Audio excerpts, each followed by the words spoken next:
মনে করুন ঢাকার আকাশে ছুটে চলছে এক যুদ্ধবিমান, যার গর্জনে কেঁপে উঠছে পুরো অঞ্চল। লাল সবুজের পতাকা বুকে নিয়ে যখন এই আধুনিক ফাইটার জেট ঘন্টায় 2000 কিলোমিটার গতিতে আকাশ চিরে এগিয়ে যায়, মনে হয় এ যেন কোনো এক সিনেমার দৃশ্য। কিন্তু এই রোমাঞ্চকর দৃশ্য এবার সত্য হতে যাচ্ছে বাংলাদেশে। নাম ভিক্টোরিয়াস ড্রাগন।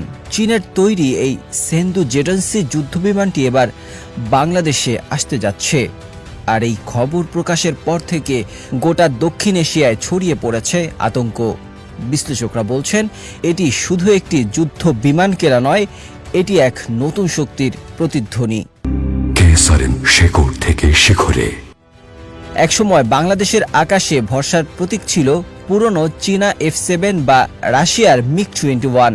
কিন্তু সময় বদলেছে সরকার, ক্ষমতা এখন প্রফেসর মোহাম্মদ ইউনূস। আর তাই বাংলাদেশের বদলেছে দৃষ্টিভঙ্গি। আধুনিক যুদ্ধনীতির এক কৌশলগত গেম প্ল্যানে নাম লিখিয়েছে বাংলাদেশ।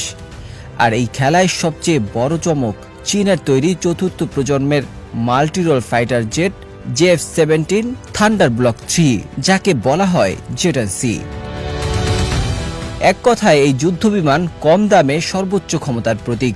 যুক্তরাষ্ট্রের F-16 এর সঙ্গে তুলনা করলে এই বিমান কোনো অংশে কম নয়, অথচ এর খরচ অনেক কম। সম্প্রতি পাকিস্তান এই বিমান দিয়ে ভারতের রাফাল মোকাবিলা করে।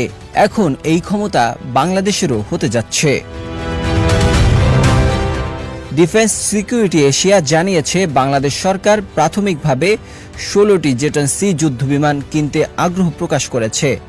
আর এর মাধ্যমে চিরচেনা সেই পুরনো F7 জেট থেকে বেরিয়ে আসবে বাংলাদেশ, উড়বে নতুন উচ্চতায়। Air vice marshal Hasan Mahmud Khan ইতিমধ্যে জানিয়েছেন বাংলাদেশ এখন আধুনিক যুদ্ধবিমান ও হেলিকপ্টার কেনার ব্যাপারে সরাসরি সিদ্ধান্ত নিয়েছে। সেই তালিকায় শীর্ষে রয়েছে এই ড্রাগন জেট। প্রশ্ন উঠেছে, কেন এই হঠাৎ সামরিক তৎপরতা?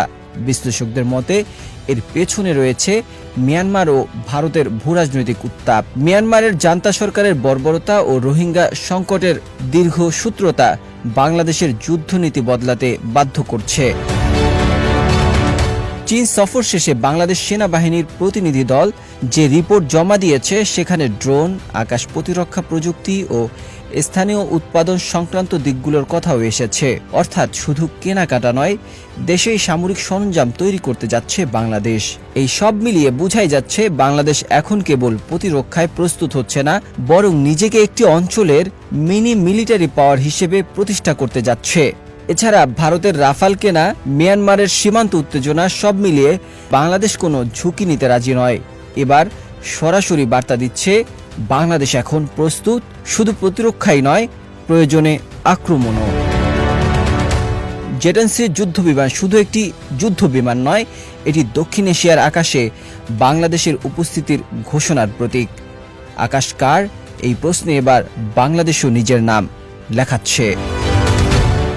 Desk report, 21 television.